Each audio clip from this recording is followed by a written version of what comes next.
Pingüino Multimedia, con el auspicio de Happy Night, Sky Bar, Casino Dreams, presenta Barómetro.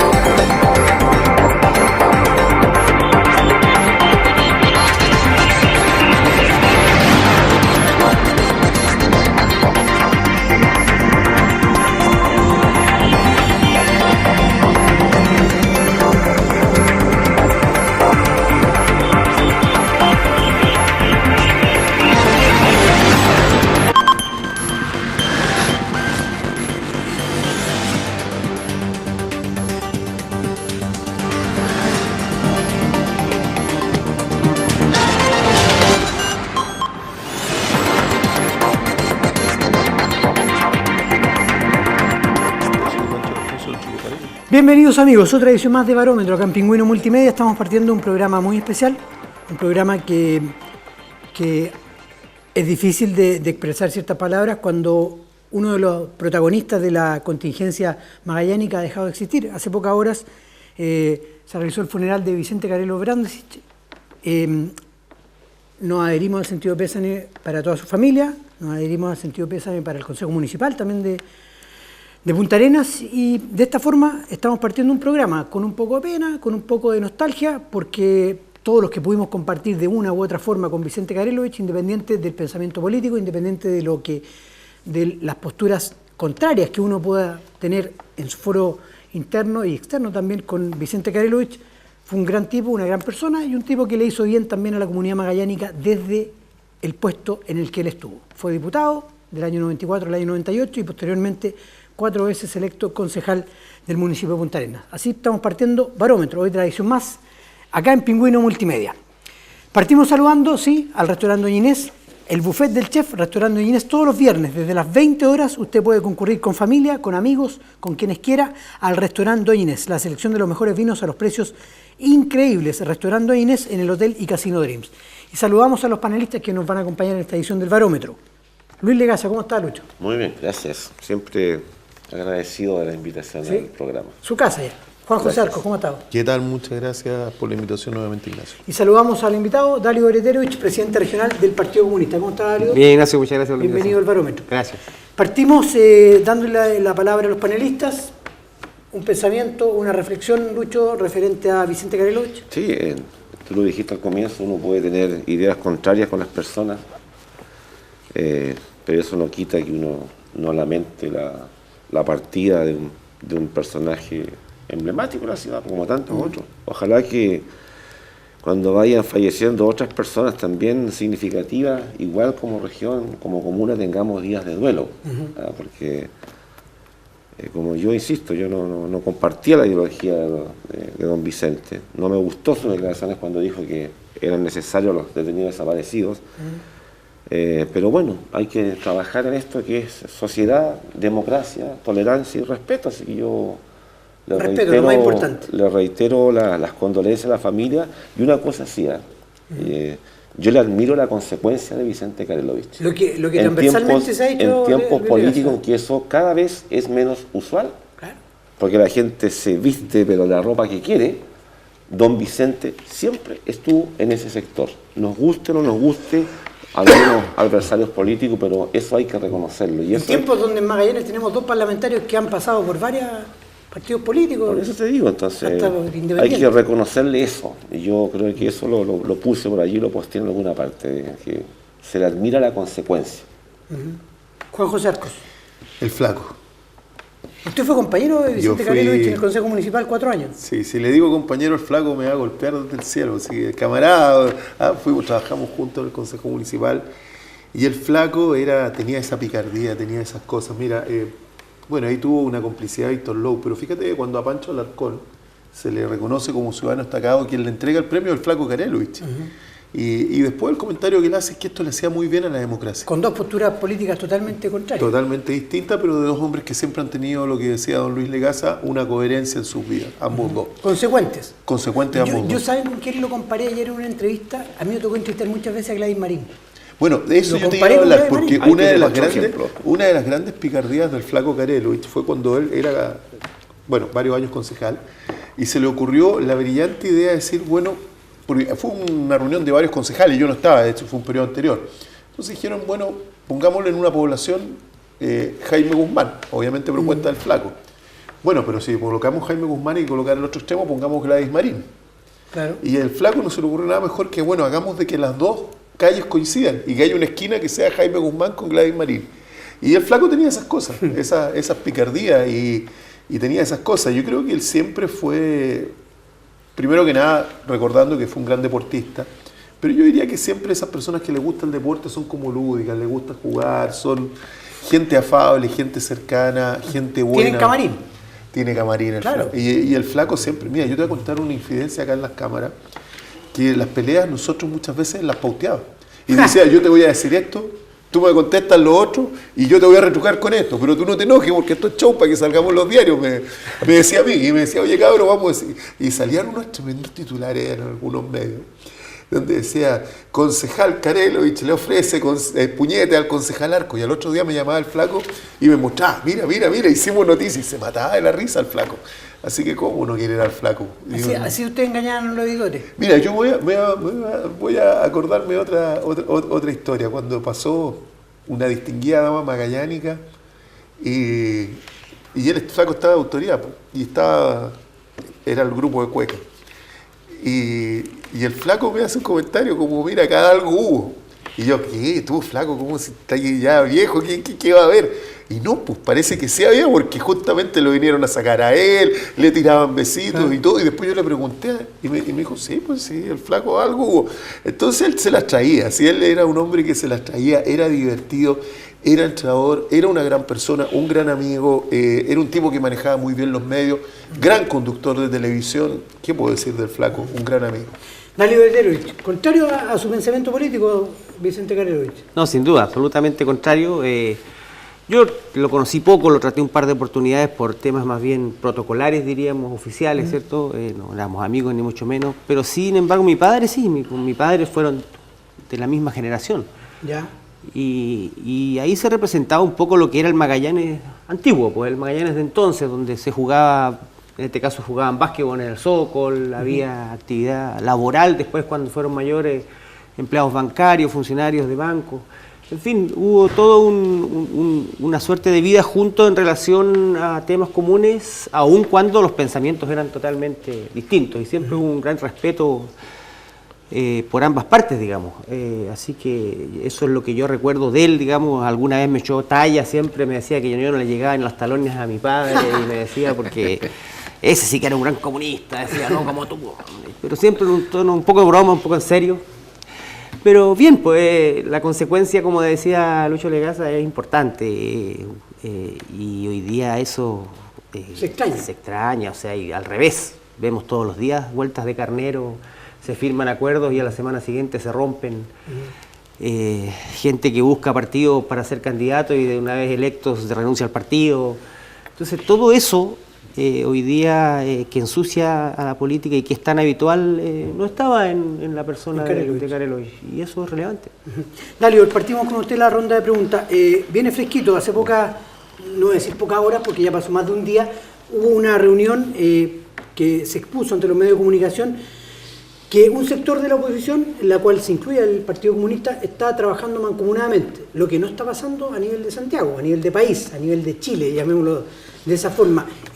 ¿Están en buenas las relaciones de ustedes con la democracia cristiana específicamente? Porque en Santiago y tras la votación en la reforma tributaria no se ve el amiguismo que se ve. Sí, no, claro. No, de hecho esa situación va a repercutir a nivel nacional, digamos, lamentablemente. Ahora, es distinto en Magallanes por la sencilla razón de que el día anterior a la conferencia de prensa y el mismo día que se supo que la democracia cristiana, o por lo menos unos parlamentarios de la democracia cristiana, pensaban votar a favor de la idea de legislar la reforma tributaria, nos reunimos con Eugenia Mancilla, y ella claramente nos decía que no compartía, digamos, y que los cercanos del partido a ella tampoco. Entonces no podía entender esa situación y que para ella no tenía explicación. De hecho, hubo un trabajo en la oposición, no solo desde la democracia cristiana, porque incluso estos parlamentarios mienten cuando dicen que ellos logran instalar algunos elementos en esta reforma tributaria. Eso fue un trabajo hecho por toda la oposición, donde especialistas de distintos partidos aportaron, incluidos los expertos de la democracia cristiana, que sacaron un documento del orden de 150 páginas, digamos. ¿Qué usted da, Libor, que este hecho puede marcar y puede producir un quiebre de cara a las próximas municipales? Sí, solo para terminar la idea, y en todo ese contexto, la democracia cristiana establece que no hay ningún elemento que justifique hoy día, como partido, apoyar esa idea de legislar. Y sin embargo, hay parlamentarios que puntualmente plantean lo contrario, y eso yo creo que puede afectar, sin duda puede afectar, porque finalmente los acuerdos son nacionales. Claro. Y nosotros el día de mañana podemos vernos enfrentados a un pacto electoral distinto, a una situación distinta en términos, en fin, políticos. Hoy día lo grave de esto es que para nosotros es importante frenar de alguna manera lo que pueda significar retrocesos. El tema de los impuestos, digamos, tributarios es uno de ellos. Aquí se puede favorecer al 1% más rico de este país con esta ley y perder la gran mayoría de los chilenos, digamos, la posibilidad de mayores ingresos fiscales. Entonces, eso es lo que está en juego hoy. Dalibor, el año pasado se hizo el cónclave, ¿tú asististe? Sí, claro, en octubre. octubre. En octubre, perdón, sí. Yo también asistí. Y fue un cónclave que se plantearon muchas buenas intenciones. Sí. A mí lo que me llama la atención, tú lo dijiste, que la democracia cristiana insista con esa línea de seguir un camino sola parece. Y lo veo bastante perjudicial en términos de que se pudo haber avanzado en octubre el escenario actual para la política regional. Yo creo que allí, más que favorecer, obviamente es un retroceso enorme. Sí. Ahora, ustedes siempre han sido cuestionados por la democracia cristiana en términos de que no les gusta trabajar con los comunistas. ¿Eso todavía perdura, persiste? O sea, hay un tema hoy día que es parte de la política también del actual gobierno, digamos, de dividir a la oposición. Y uno de los elementos que se utiliza siempre cuando se trata de dividir a la oposición, en este caso de la centroizquierda, es utilizar al Partido Comunista como uno de los elementos divisores. Entonces se nos han puesto permanentemente elementos ahí para intentar dejarnos fuera de la coalición, por así decirlo, ¿no? Pero también nosotros entendemos que la situación chilena, nacional, es distinta incluso a la democracia cristiana del mundo. La democracia cristiana del mundo es un partido de derecha, particularmente en Alemania. Alemania y Merkel financian la democracia cristiana chilena. Y le han dicho reiteradas veces, ustedes no se sienten con los comunistas, ustedes no tienen nada que hacer con los comunistas. Pero la verdad es que nosotros entendemos que eso no es un tema que deba interesar al gobierno alemán, digamos, ni a la democracia cristiana alemana. En Chile nosotros tenemos la capacidad como Partido Comunista de juntarnos y de reunirnos con lo que nosotros consideramos en un momento dado la centroizquierda, para construir acuerdos, para construir programas. ¿Se sienten cómodos con la decisión? Pero por supuesto, porque lo que se pone en el centro no es otra cosa que acuerdos políticos. Si tú me dices que no fue un avance que hoy día tengamos 350.000 alumnos con gratuidad, por ejemplo, en la educación superior, para nosotros es un avance. Que me diga a mí, a medio camino, sectores de la democracia cristiana que no habían leído el programa, que no es bueno esto de terminar con la selección, que no es bueno terminar con el lucro, claro que nos generó problemas. Y ese fue el famoso fuego amigo que tuvo el gobierno de Bachelet permanentemente, sectores de la democracia cristiana y de otros partidos que atornillaron al revés una reforma que habíamos entendido que era plan común. Dale, vamos a hacer un poco de política ficción. Vienen las elecciones parlamentarias y el Partido Comunista no tiene candidato al Congreso. Seguimos en el pacto de la nueva mayoría y... ¿Existe la nueva mayoría? Hoy día no. Pues. Supongamos que exista, que se mantenga. Y en esa lógica, yendo en pacto, tú lo dijiste, muchas veces hemos tenido que apoyar a la centroizquierda, va candidato del Partido Radical, Carlos Bianchi. Y por el otro lado va candidato a senador, Gabriel Boric. ¿Tú llamarías a votar a los militantes por Carlos Bianchi? ¿O dejaría a los militantes? Tú dices por el otro lado, Gabriel Boric, por el Frente Amplio, digamos. Claro. Así es. Nosotros somos en ese sentido terriblemente disciplinados, digamos. ¿Pero no es más cercano Gabriel Boric ideológicamente al comunismo que un Carlos Bianchi? Considerando lo mismo que tú dijiste, esto de los cambios de partido. Claro, perdería la consecuencia, ¿no? Nosotros, Apoyar a un senador esto es muy Ha hipotético. divagado por todos lados. Esto es muy hipotético porque nosotros como partido lo que vamos a hacer en ese caso es llamar a nuestra militancia a votar por el pacto que corresponde y al que pertenecemos. Si en ese caso hipotético fuese Bianchi, la verdad es que nos generaría un tremendo problema interno, digamos, sin duda, porque nosotros también tenemos nuestras críticas y nuestros reparos a actores como los Bianchi, que en realidad tienen esa indefinición permanente. Nosotros no creemos en los independientes en política, no creemos en este centro-centro, no creemos en estas banderas regionalistas puras. Pero ustedes ayer en la conferencia de prensa, Dalibor, dijeron que ya había una especie de preacuerdo con el Frente Amplismo. De esa forma lo calificaron. No, pero en la verdad absoluto, que no hay mucho acuerdo. No hay preacuerdo, eso es una interpretación de alguien, pero... como Partido Comunista, los más primos hermanos del Frente Amplio en ese sentido dentro de la oposición. No sé si primos hermanos, pero nosotros hemos dialogado con dirigentes del Frente Amplio en Magallanes, digamos, porque no sé si ocurre en otras partes Pero a de nivel la región. nacional no hay. Es probable que no. Yo te mentiría si te dijera que hemos hablado con Gabriel Boric, por ejemplo. No es cierto. Pero sí con dirigentes, los que dirigen hoy día el Frente Amplio en Magallanes, y los puedo dar nombres, digamos, como Sebastián Venegas, como Rafael Chauquelaf, que son los representantes visibles. Y con ellos hemos tenido reuniones con el concejal Díaz a propósito precisamente de temas municipales, de la corporación, que al partido les interesa hoy día que se conozca nuestra opinión y los antecedentes que podamos manejar. Entonces, hemos tenido efectivamente reuniones con ellos y hemos conversado, pero eso no tiene que ver con que haya un principio de pacto o acuerdo en nada, digamos, ¿no? Pero ustedes son, sí, eso se lo reconoce, el comunismo es históricamente muy disciplinado, es muy disciplinado.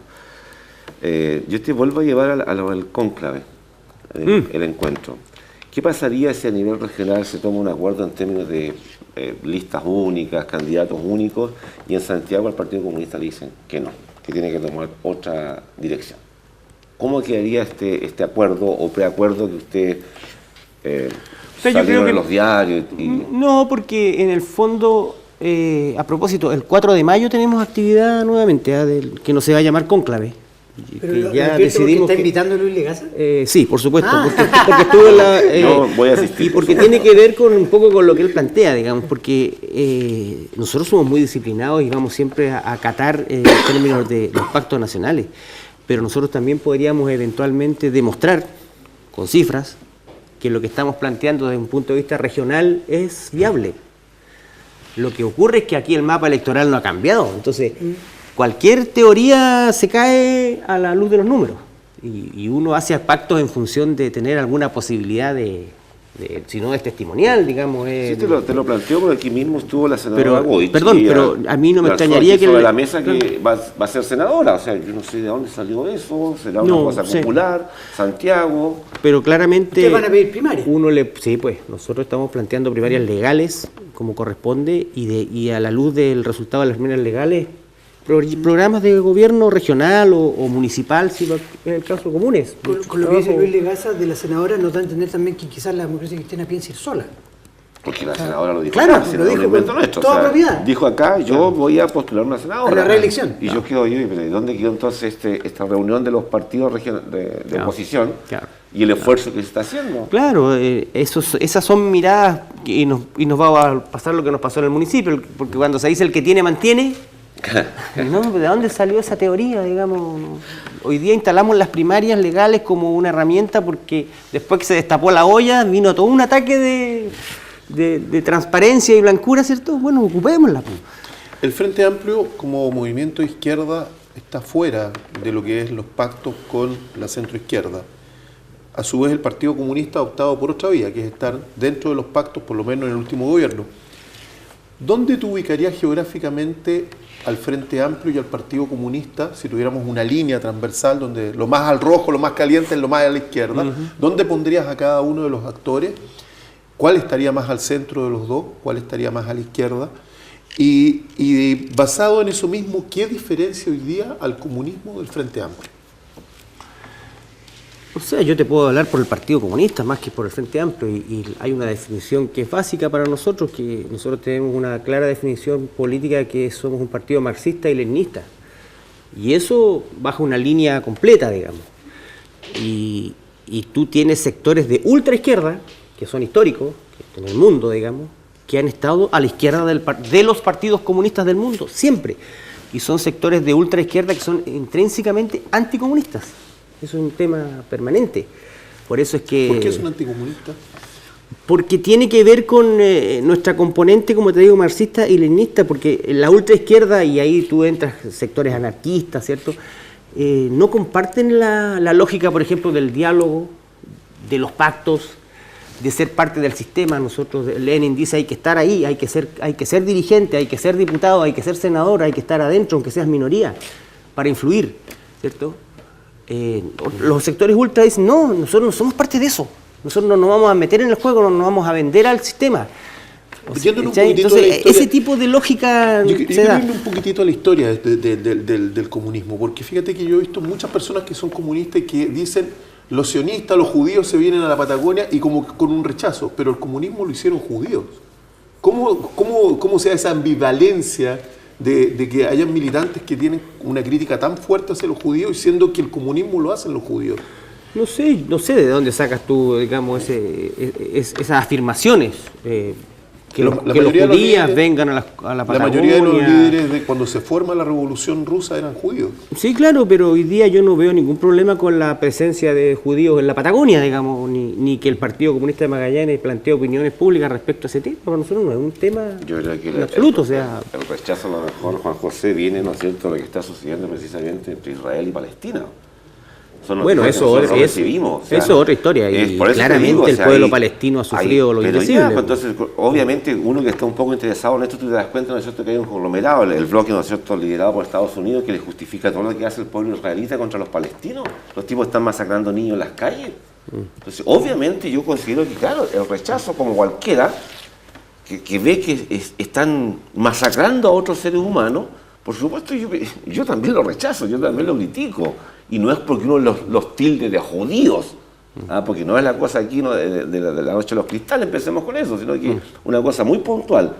Es históricamente, internacionalmente, un asunto sumamente cuestionable, lamentablemente. Bueno, a ustedes todos les consta, poco y nada sabemos de ello, porque los medios de comunicación que están al servicio de estos grandes conglomerados económicos, les interesa más darle a Maduro.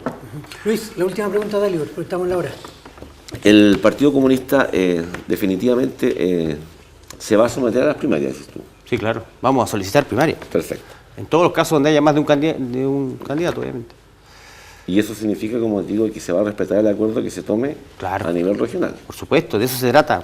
Zanjarla por vía primaria. Dálibo, porque como digo, son muchos los casos en que tú de repente optas por un camino y el comité central de los partidos, ¿no es cierto?, te dicta otra cosa. Y ahí, ¿no es cierto?, quedamos en la encrucijada y de repente se contrarrestan, ¿no es cierto?, los intereses políticos muy válidos de cada conglomerado con los intereses de la región, ¿no? Entonces quedamos como una suerte de contrapeso allí, y bueno, ¿qué hacemos? Exacto. Bueno, ese es un tema que hoy día está, no solo en Magallanes, en todas las regiones latente, que es que los partidos de regiones exigen mayor participación, mayor presencia, terminar con esta parlamentarización de la política, donde 8 o 10 diputados salen todos los días en la tele y pautean hasta los presidentes de sus partidos. O sea, hoy día hay todo un tema que está ahí en pugna y que debe darse el debate como corresponde, digamos. Dalíber, pero si no se llega a algún acuerdo a nivel nacional respecto de la democracia cristiana, incluida con el Partido Comunista en el mismo conglomerado, ¿ustedes estarían dispuestos a llegar a algún acuerdo a nivel regional? O sea, nosotros hemos dicho que si de romperse finalmente esta posible coalición, ¿cierto?, de centro-izquierda, nosotros nos consideramos absolutamente en la libertad de conversar con todos los sectores que estimemos. Claro, Frente Amplio. Claro que sí, porque para nosotros lo importante aquí es generar mayorías. Nosotros siempre nos hemos considerado un partido de izquierda y en ese sentido ampliamos esta posición a la centroizquierda, pero quienes quieran salir del pacto, bueno, allá ellos. Nosotros hoy día estamos en condiciones de decir que tenemos que conversar con todos aquellos, incluso movimientos sociales. si necesitamos una mayoría no solo política, sino que también social. La última consulta, ¿se van a ir turnando la vocería a los presidentes de los partidos? Sí, como ha sido, se ha ido turnando. Este mes le toca a Eduardo Manzanares. Claro.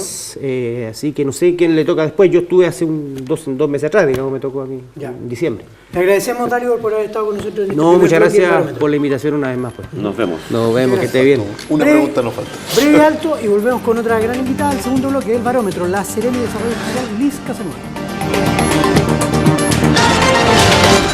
Pingüino Multimedia, con el auspicio de Happy Night, Sky Bar, Casino Dreams.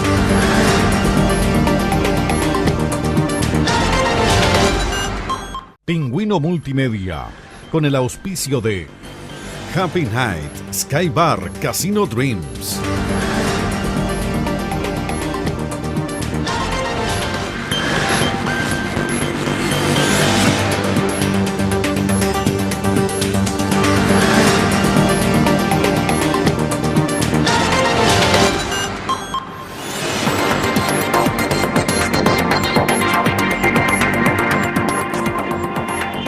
Partimos el segundo bloque del Barómetro, estábamos conversando de la portada hoy día del diario El Pingüino, la vamos a mostrar ahí. Dolores Magallanes, falleció concejal Vicente Karelowicz. Claro, hace poca hora fue el funeral del concejal Vicente Karelowicz, que es el tercer concejal en la historia de Punta Arenas que fallece en el ejercicio del cargo. Cocho Cárcamo, Carlos González Yaxich y ahora Vicente Karelowicz. Estamos con nuestra invitada, este segundo bloque, Liz Casanova. Liz, ¿cómo estás? Bienvenida al Barómetro. Muy bien, gracias por la invitación y gracias también a los chiquillos que están aquí. Liz, ¿qué significa para usted también el fallecimiento de Vicente Karelowicz? Bueno, falleció uno de los grandes, literalmente también, una persona que era muy reconocida en la comunidad, el que no había podido tener la oportunidad de hablar con él, conversar.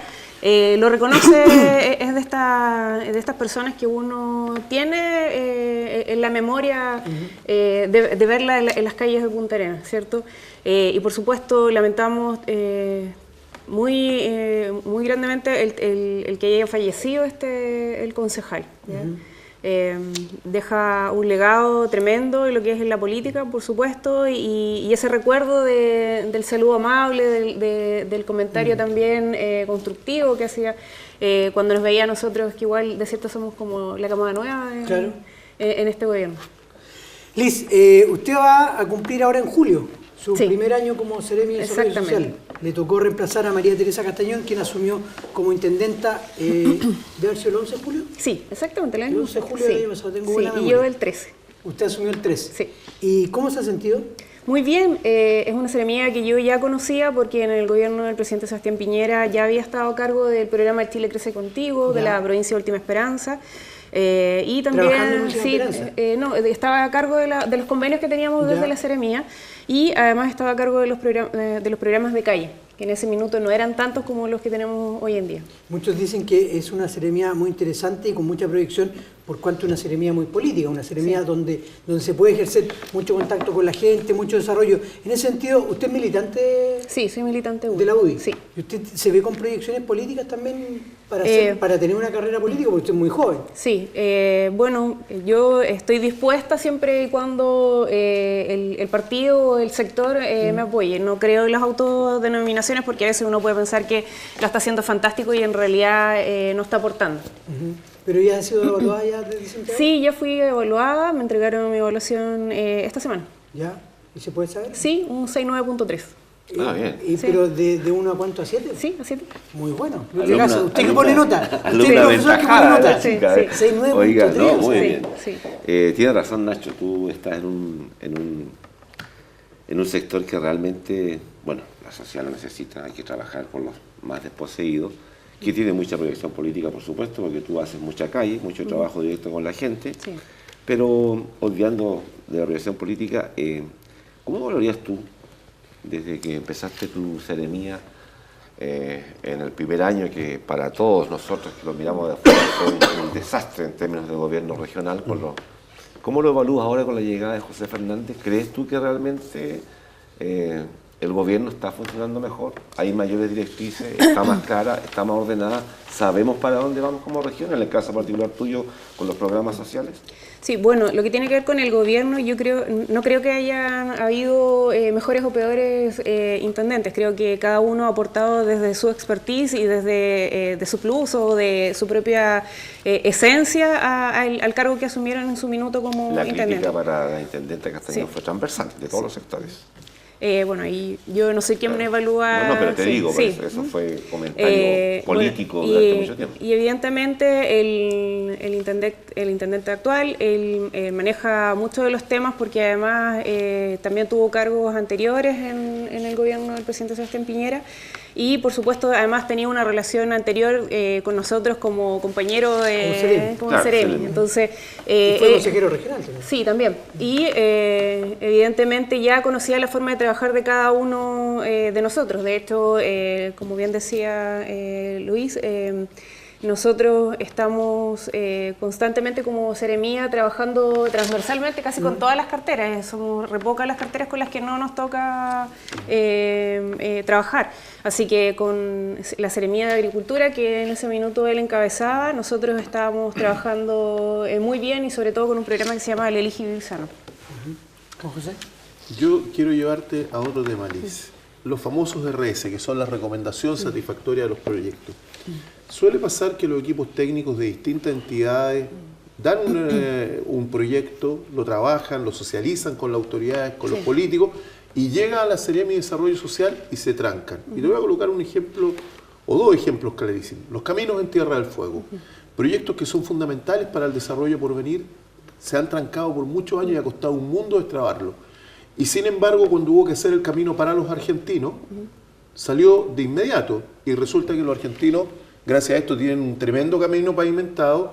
Río Grande se ha disparado en población, lo mismo Ushuaia, se ha disparado el turismo en Río Grande y Ushuaia. Ahora recién Tierra del Fuego chilena está agarrando con 100.000 turistas, versus los 400.000 que tienen los argentinos. Nosotros ya estamos en 100.000. Pero resulta de que históricamente ha habido problemas para los caminos. Entonces, tenemos por ejemplo la Ruta de los Glaciares, donde tuvo un proyecto con diseño financiado por el gobierno.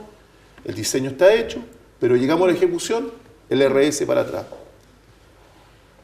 Vamos a los caminos de Porvenir. ¿Cuántos años para obtener los RS, para pavimentar Porvenir Manantiales y ahora recién Porvenir Unaicín? Y te lo planteo derechamente. ¿Es la Seremi de Desarrollo Social la que tranca los proyectos y la que paraliza el desarrollo de Magallanes? No es esta cartera ni esta Seremi. ¿Y por qué paran tantos proyectos? Para la gente que no maneja el término de RS que menciona aquí nuestro abogado, tiene que ver con la rentabilidad social, ¿ya? RS. ¿Ya? Y que es uno de los rates que puede obtener un proyecto cuando se presenta. ¿Ya? Nosotros tenemos 5 días hábiles para ver si es admisible, si falta algún documento, el tema... o sea, la rentabilidad social para los argentinos fue fantástica, sí, tienen 400.000 turistas. Yo te lo digo, ellos están re felices con la tremenda carretera que le hicieron los chilenos. Y después, posterior a eso, viene los 10 días hábiles que tienen que ver con revisar el proyecto propiamente tal, ¿cierto? Y en esto aparecen observaciones que no van a aumentar en el tiempo y que debieran ir disminuyendo si es que se hubieran encontrado, no sé, si se encuentran 10, esas son las 10 que tiene el proyecto y no hay más, o sea, no pueden aparecer más en el camino, ¿ya? Con respecto a lo que tiene que ver con los caminos y el tema de si nosotros estamos entregando, tiene que ver con un tema de rentabilidad social. Yo no manejo el tema de los caminos, pero si usted está diciendo que debe ser, ¿cierto? Específicamente, nosotros tenemos que ver si da la rentabilidad social y si no da, se empieza a ver cuáles son las observaciones, cuál es lo que se necesita, ¿ya? Pero evidentemente hay proyectos que no te van a dar la rentabilidad social y eso lo sabemos, y lo sabemos aquí en la región, sobre todo porque no tenemos una población tan alta de repente en muchas de las temáticas que tienen que ver con conexión, ¿cierto? Y en este caso de camino. En ese caso específico no puedo decir cuáles fueron los criterios, pero nosotros sabemos que tenemos una norma y que tenemos que respetarla en el momento de revisar los proyectos, ¿ya? ¿Y por qué no se cambia la norma? Tú eres cercana a la diputada, se puede cambiar la norma. Bueno, eso tiene que ver con ya políticas más a nivel nacional y que son observaciones y nuevos críticos que uno levanta a nivel de ministerio. Yo lo planteo porque nosotros teníamos la misma norma en cuanto a Puerto Williams, que impedía, que decía que había que sacar a licitación y rematar los terrenos de la gente, lo que era un despropósito cuando habían arrendatarios muchos fiscales. Y llegamos al presidente y la norma se cambió y se permitió que se hagan las ventas directamente. Entonces no cuesta tanto llegar al presidente, no cuesta tanto hacer la gestión. Entonces digo, si el problema es ese, para obtener los RS, y eso está trancando el desarrollo de Magallanes, ¿qué nos cuesta poder solucionarlo? ¿En qué topamos? ¿Qué nos falta para que efectivamente, yo te lo comento porque me pasó en William con el tema del Servio? El presidente dice, sí, se compromete, vamos a urbanizar esto, el Servio hace el proyecto y llega a la Seremi de Desarrollo Social, no hay RS. Pero ¿cómo? estaba.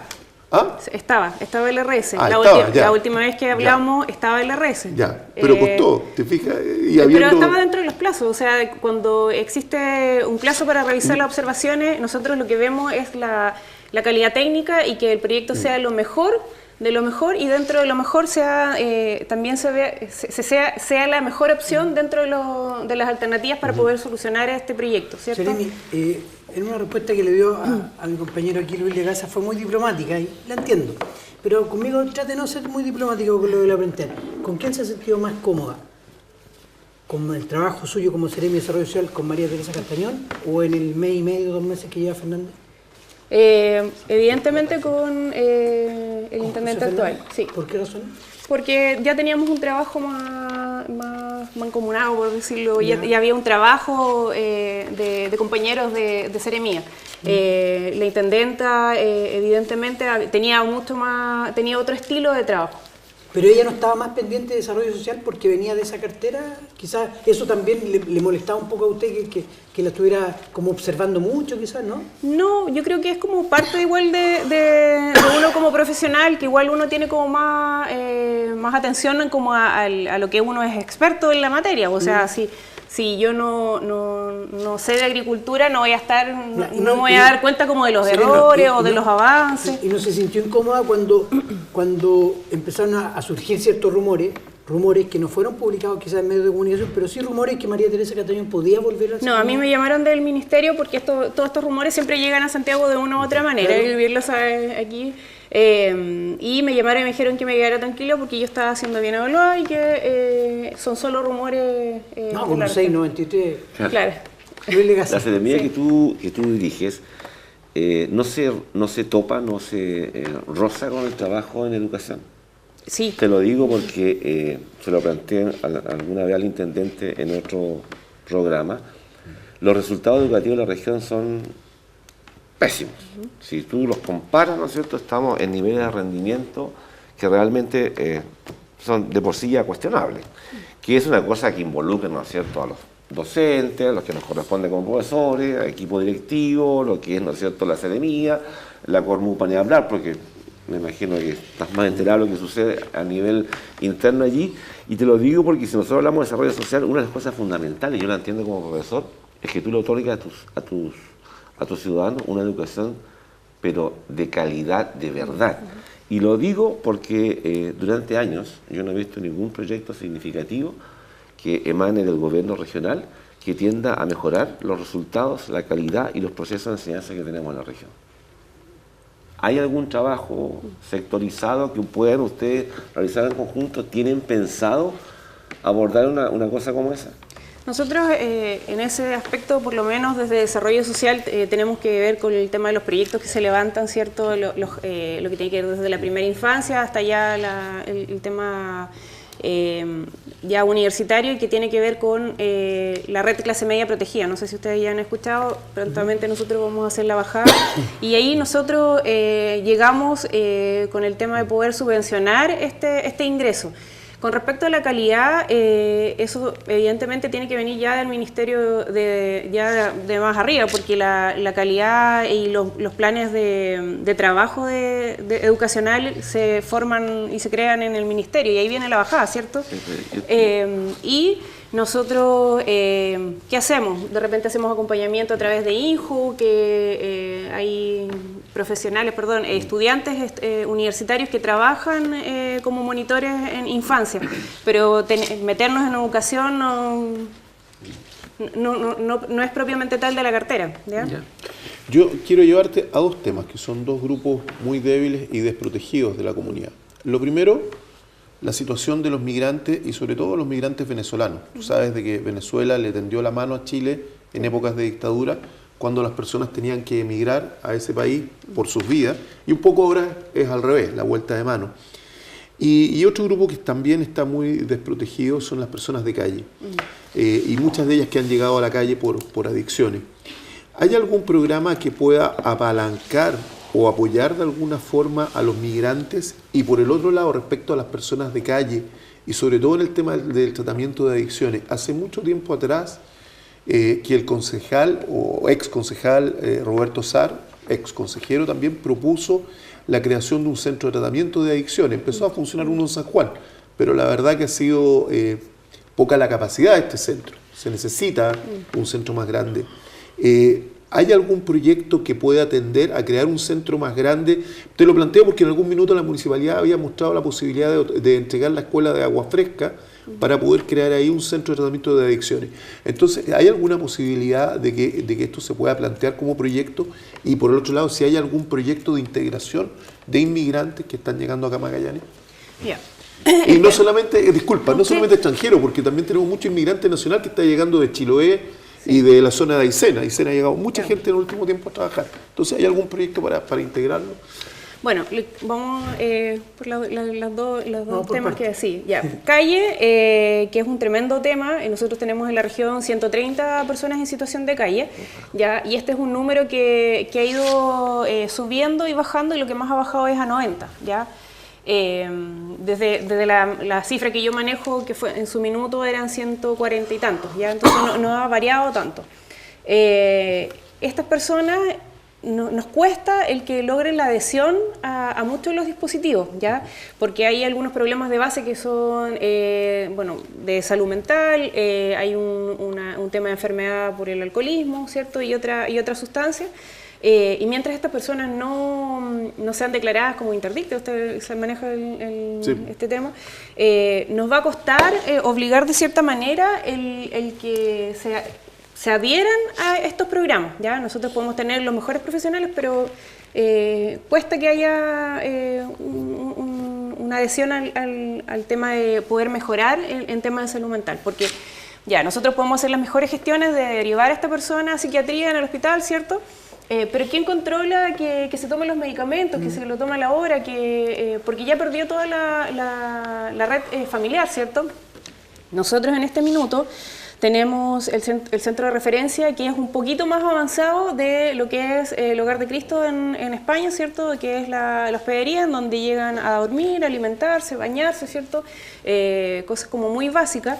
Y evidentemente no es suficiente, ¿cierto? Porque al final solamente lo estamos alimentando y que sigan sobreviviendo, ¿cierto? Y no es la idea, ¿ya? Les voy a dar un ejemplo. Teníamos un caballero que estaba ubicado en una carpa, ¿cierto? En Avenida España. Después de hacer muchas gestiones y de conversar con muchos profesionales que para poder aunar, yo creo que haber estado por lo menos 2 meses tratando de... yo diría que más, desde fin del año pasado. Sí, pero es que otras veces era como así. Pudimos lograr internarlo, está en el hospital en este minuto. Eran 2 carpas al final. Sí, lo que pasa es que se estaba ampliando el caballero. Entonces, lamentablemente, claro, porque al final ese pasaba a ser su espacio, ese era su vivienda, su hogar, ¿cierto?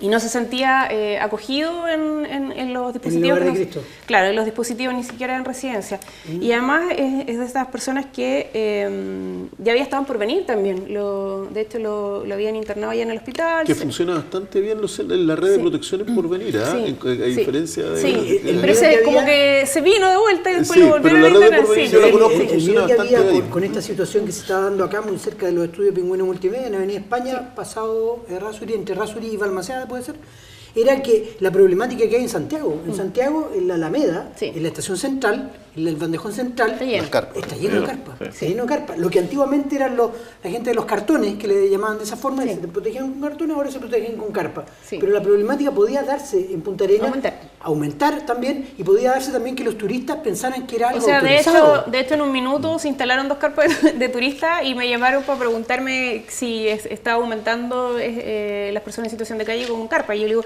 no, fue el equipo de calle y no, eran unos turistas que pensaron que como había una carpa ellos Claro, se podían instalar. esa Y ahí les explicaron que no era así. Y bueno, este caballero nosotros pudimos llevarlo al hospital y posterior a eso estuvo la carpa como 2 días porque nosotros igual hay un trabajo digno de poder de no llegar y pescar sus cosas y botarlas. Entonces fue el equipo de calle, se consiguió las cajas, le guardaron sus cosas y lo que estaba como para botar, bueno, se habrá botado, ¿ya? Lo miran. Sí, no, pero todavía no termino cuáles son los dispositivos. Bueno, nosotros tenemos claramente bien diagnosticado lo que usted dice y que tiene que ver con que mientras nosotros no tengamos una institución o un dispositivo que mejore la situación, porque ahora los estamos manteniendo, necesitamos que ellos se recuperen de estas enfermedades, ya, porque están enfermos, ya perdieron toda la red de apoyo que podía haberlos ayudado en su minuto, ya. Entonces ahora ellos necesitan una intervención mayor. En algún minuto se pensó en hacer un centro de salud mental para personas en situación de calle, pero Contraloría dice que nosotros no podemos crear instituciones con nombre y apellido.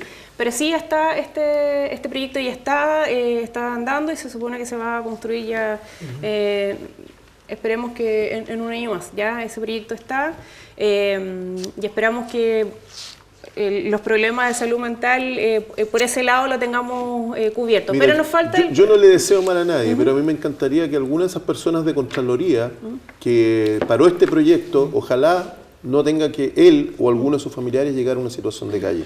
Ese, lo que tú planteas es un problema visible. Sí. Uno lo ve diariamente. Pero hay otros problemas que son invisibles. Sí. Por ejemplo, el abandono de los adultos mayores. Sí, esa la pobreza oculta que se le... Claro, o disfrazada que Sí. tenemos. Que Magallanes tiene mucha. Sí, tiene Muchísima. mucho. Sí. Y en ese aspecto, ¿qué medidas así Bueno. específicas está Nosotros- aplicando el Ministerio de Desarrollo sí, Social? ¿O la gente dónde podría ir, por ejemplo, para solicitar la ayuda de vida? Nosotros estamos, como gobierno del presidente Sebastián Piñera y a través del programa El Adulto Mejor que tiene la primera dama Cecilia Morel, estamos viendo, bueno, primero que las ciudades sean amigables para el adulto mayor, eso es como lo básico, ¿ya? Que las personas se sientan incluidas, ¿ya? Porque cuando hablamos de una pobreza disfrazada es porque este adulto mayor se retrotrayó hacia su propia casa o a su espacio y dejó de conectarse con la comunidad, ¿cierto? Y con los familiares. Dejó de querer ser una carga, porque eso es, o sea, vemos muy pocos casos de padres que demanden a sus hijos para que los cuiden, ¿cierto? El abogado debe manejar mucho mejor estas cifras. No así en infancia, ¿cierto? Que uno demanda para que el papá se haga cargo de la pensión, ¿cierto? Sí. Pero hay una ley que nos obliga a nosotros como hijos el dar esta vuelta de mano. Y ahí tenemos nosotros un trabajo muy importante de poder sensibilizar a la comunidad y de hacernos responsables. Hay otras sociedades en que el adulto mayor es una persona de autoridad y de respeto. Aquí no la tenemos, ¿cierto? Y además estamos con el tema de poder sacar a esta gente que está retrotraída en sus viviendas, en sus lugares donde viven, para poder acompañarlos, ¿ya? Tenemos gente que está con problemas de movilidad también, hay gente que está postrada, sí. ¿Ya? Y conocemos muchos casos en donde es el vecino el que está llevándole comida para que en definitiva no se muera, ¿cierto? Así que nosotros, bueno, ya este año pudimos inaugurar el centro de día, que es uno de los que tiene que ver con personas que ya tienen una autonomía. Y si yo supiera un caso específico de un vecino postrado, adulto mayor que esté en estas condiciones, ¿a dónde recurro?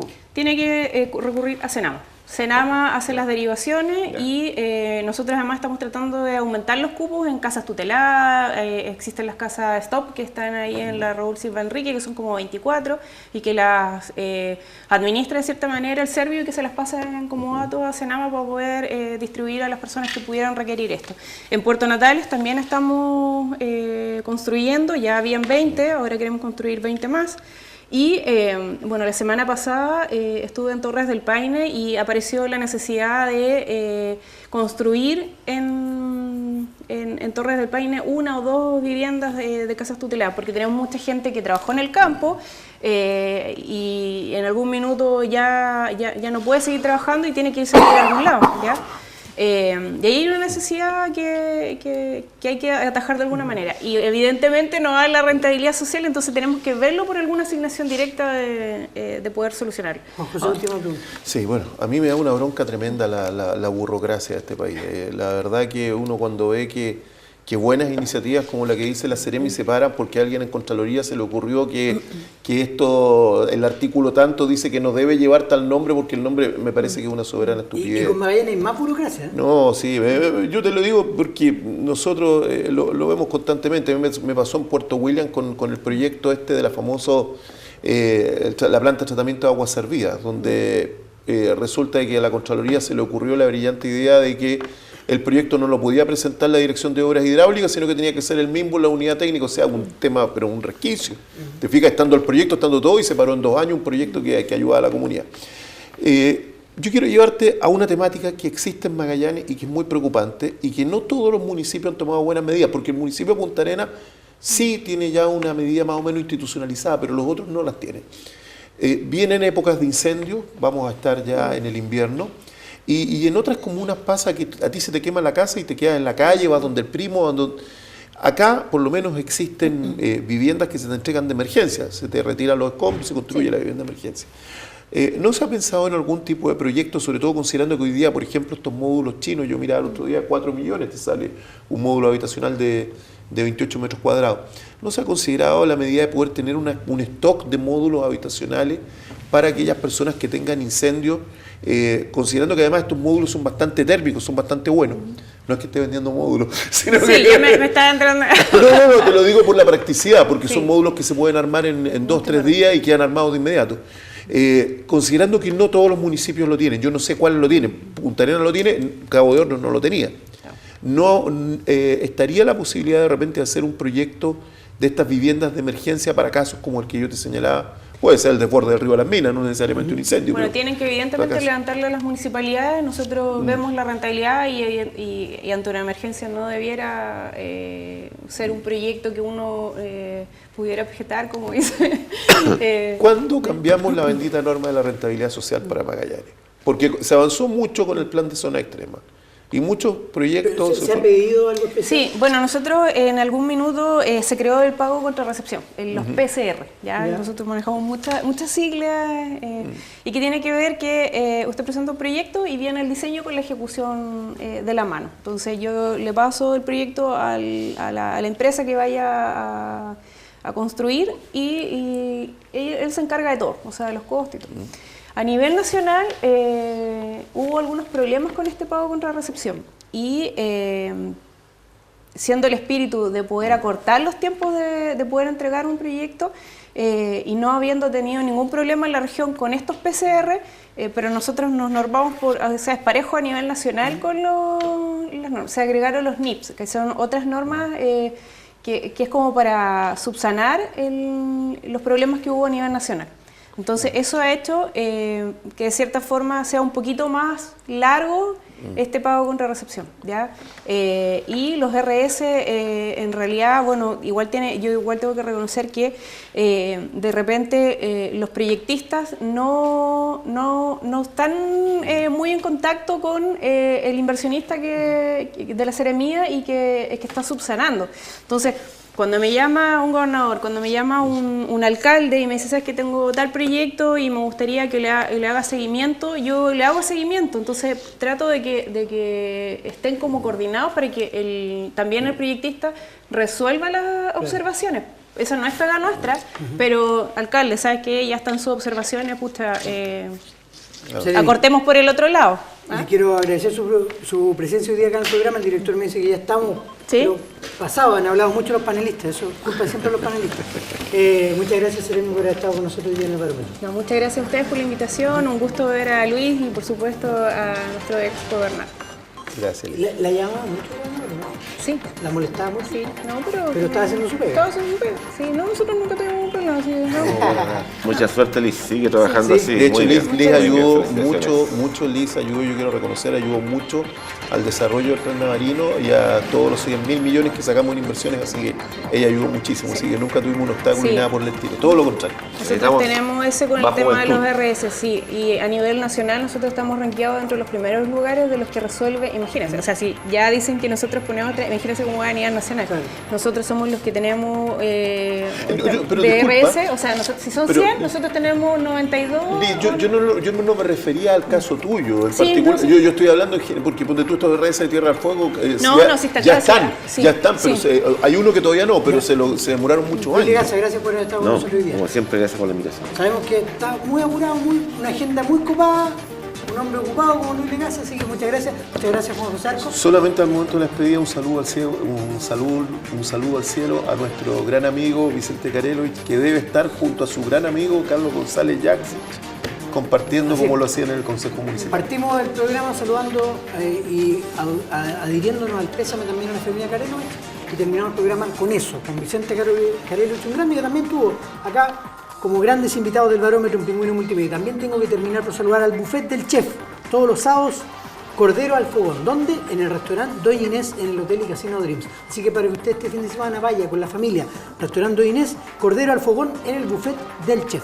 Nos encontramos en 7 días más acá mismo, en el Barómetro. Nos vemos.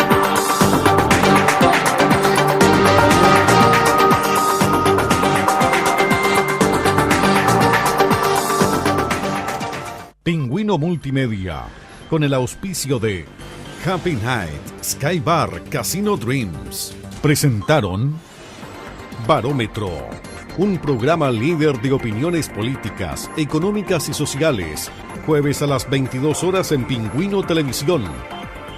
Barómetro, un programa de Pingüino Multimedia.